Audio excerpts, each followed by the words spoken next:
ऐसा वर्णन है कि 13,000 वर्ष कठोर तपस्या के बाद श्रावण मास में माता पार्वती जी ने भगवान शंकर को खुश किया और भगवान शंकर ने दर्शन देकर पाणी ग्रहण किया।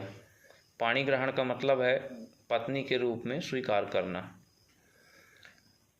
और माता पार्वती जी ने भगवान शंकर को एक योगी पति के रूप में प्राप्त किया, जिनके साथ कैलाश पर्वत में उनकी सहभागी बनी। और आज इस कलयुग में सबकी एक महत्वाकांक्षा होती है कि श्रावण मास के 4 सोमवार व्रत करने के बाद सबके मन में यह जिज्ञासा होती है कि मुझे भगवान शंकर के स्वरूप जैसा एक सुंदर पति की प्राप्ति हो जाए। परंतु भगवान शंकर के जैसा योगी पति नहीं, भगवान शंकर के स्वरूप जैसा सुंदर पति, परंतु धन दौलत से परिपूर्ण पति की प्राप्ति हो। जरा एक बार सोच कर देखिए कि जहाँ माता पार्वती जी ने भगवान शंकर को पति के रूप में प्राप्त करने के लिए 13,000 वर्ष कठोर तपस्या किया और तब भगवान शंकर खुश होकर उनको पति के रूप में मिले।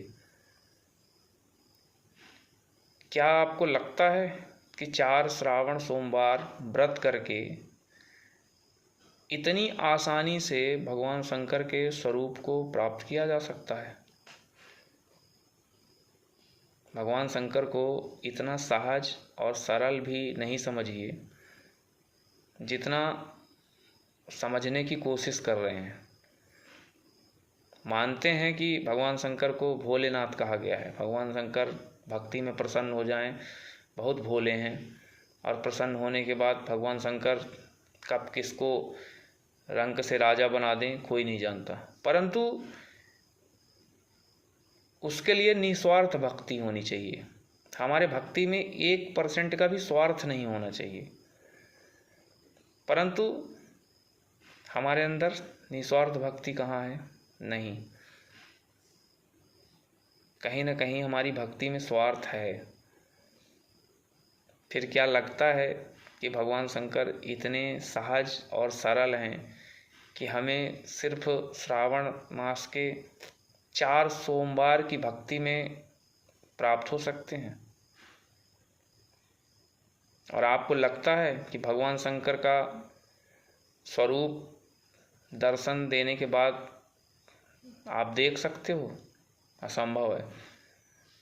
जहाँ अचानक इंसान को अपनी परछाई दिख जाए और वह डर जाता है, वहाँ भगवान शंकर का साक्षात स्वरूप देखकर इंसान बिना मूर्छित हुए रह ही नहीं सकता।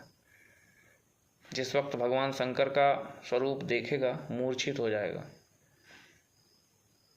इसलिए ईश्वर को इतना सहज और सरल ना समझें, भक्ति स्वार्थ के लिए ना करें। अगर सच्ची भक्ति है, बिना स्वार्थ के भक्ति है, जरूर कुछ न कुछ अंश भगवान शंकर का प्राप्त हो सकता है, परंतु उसके लिए बहुत कुछ त्याग करना पड़ेगा।